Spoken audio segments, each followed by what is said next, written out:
नमस्कार दोस्तों, stories voice में आपका स्वागत है। आज की कहानी है आत्मसम्मान। प्राची अभी तैयार होकर घर से निकल ही रही थी कि उसकी सास मालती जी ने टोक दिया।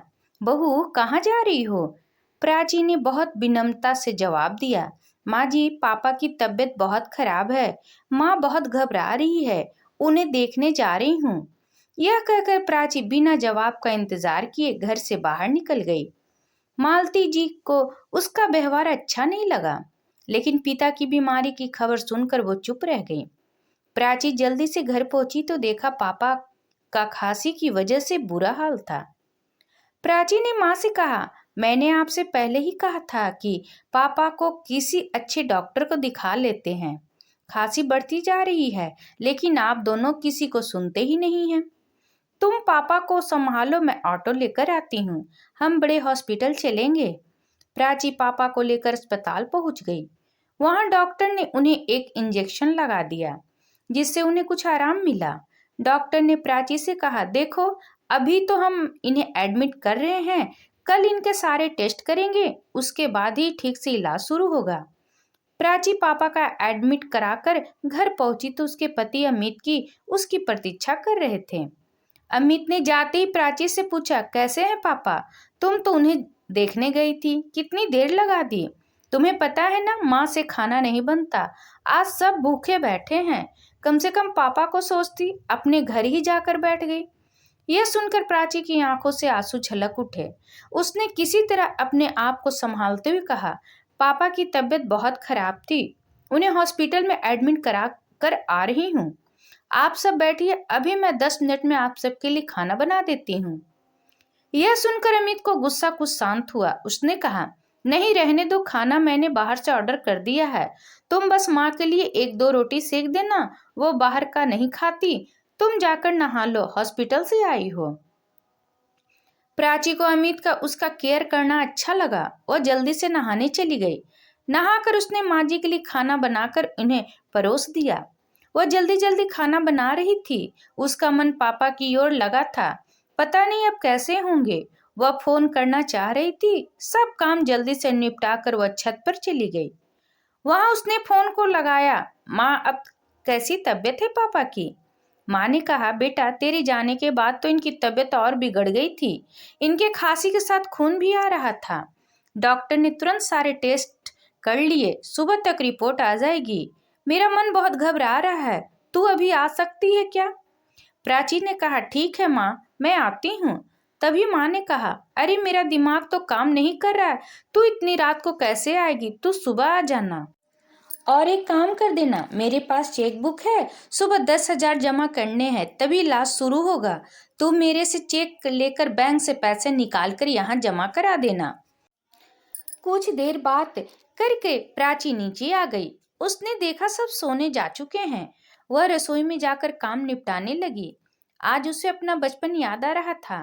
उसके पापा कहते थे, मेरा बेटा नहीं है तो क्या हुआ, बेटी है ना, इसे मैं इस काबिल बनाऊंगा कि यही मेरा बेटा बनेगी। आज अपने आप को कितना लाचार मान रही है प्राची। काश वह लड़का होती तो कम से कम इस समय अपने पापा का ख्याल तो रख सकती थी। किसी तरह काम निपटा कर वह सोने चली गई, लेकिन आंखों में नींद कहाँ थी।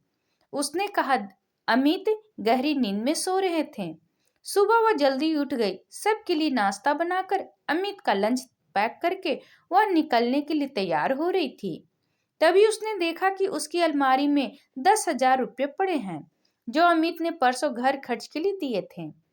प्राची ने सोचा, कुछ सोचकर पैसे पर्स में रख लिए और हॉस्पिटल पहुंच गई।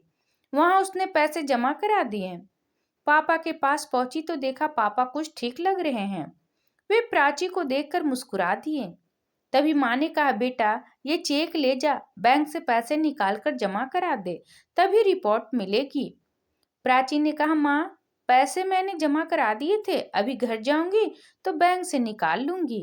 पापा का इलाज अभी शुरू हो जाएगा। यह सुनकर माँ ने कहा, अरे बेटा, तूने यह क्या किया? तेरे ससुराल वालों को पता लगा तो ना जाने तुझे कितना भला बुरा सुनाएंगे।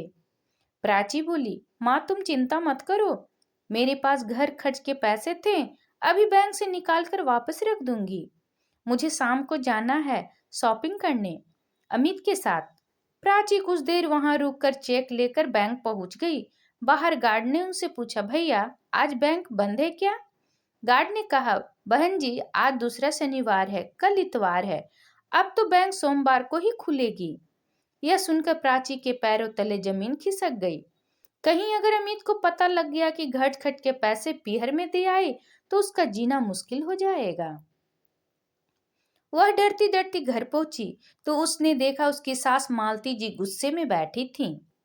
मालती जी बोली, बहू यह सब क्या है? रात को हमने बाहर का खाना खा लिया, सुबह से तुम फिर गायब हो। अगर दोनों टाइम बाहर खाना खाएंगे तो हम सब बीमार पड़ जाएंगे। तुम क्या चाहती हो कि तुम्हारे सारे ससुराल वाले उसी हॉस्पिटल में एडमिट हो जाए जिसमें तुम्हारे पापा हैं? यह सुनकर प्राची रोने लगी। नहीं नहीं माँ जी, ऐसा मत कहिए, मैं अभी खाना बना देती हूँ। कहकर प्राची तेजी से काम करने में लग गई। नहा धोकर फटाफट खाना बनाकर सास ससुर को खिला दिया। इधर उसे पापा की चिंता थी, उधर उसे अमित के गुस्से का डर, जब उसे पता लगा कि घट खट के पैसे मैंने कहीं और खर्च कर दिए। शाम को अमित ना आते ही शॉपिंग के लिए चलने को कहा। प्राची ने उसे कमरे में ले जाकर सारी बात बता दी। यह सुनकर अमित को बहुत गुस्सा आया। उसने कहा, यह अच्छा है, मैं इसीलिए बिना भाई की बहन से शादी करना चाहता था। आज वही हुआ जिसका डर था। मेरी कमाई अपने माता पिता पर लुटाती रहो। यह सुनकर प्राची का सब्र का बांध टूट गया। उसने कहा, मैंने सिर्फ एक दिन के लिए पैसे लिए हैं, सोमवार को वापस कर दूंगी। और रही बात बिना भाई की बहन से शादी करने की, तो वो तुम इसलिए की थी कि इकलौती बेटी की सारी जायदाद तुम्हें मिल जाए। आज मेरे पापा हॉस्पिटल में हैं, मैं डर डर कर उन्हें देखने जाती हूँ। घर आते ही सब मुझे उल्टा सीधा सुनाने लगते हैं, जैसे अपने पापा के पास जाकर मैंने कोई गुनाह कर दिया। मैं अभी अपनी माँ के पास जा रही हूँ, अपने पापा को मैं अकेला नहीं छोड़ सकती। सोमवार को तुम्हें तुम्हारे पैसे मिल जाएंगे। तब अमित ने कहा, मैं भी देखता हूँ वो तुम्हें कब तक रखेंगे, अपने आप रोते हुए वापस आओगी।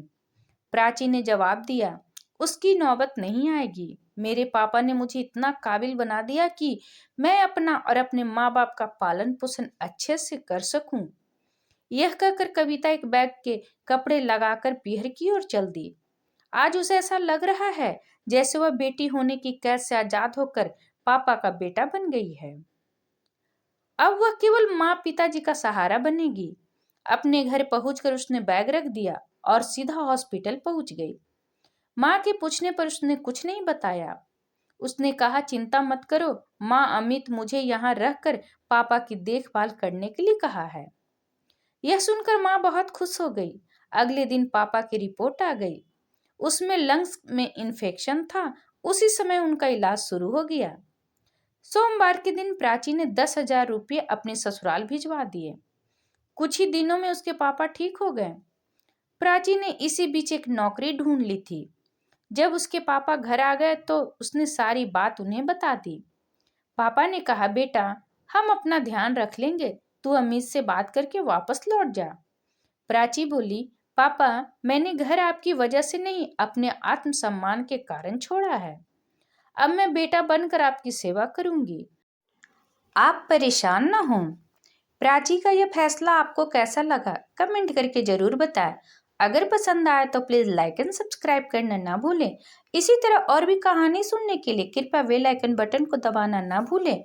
वीडियो देखने के लिए आपका बहुत बहुत धन्यवाद।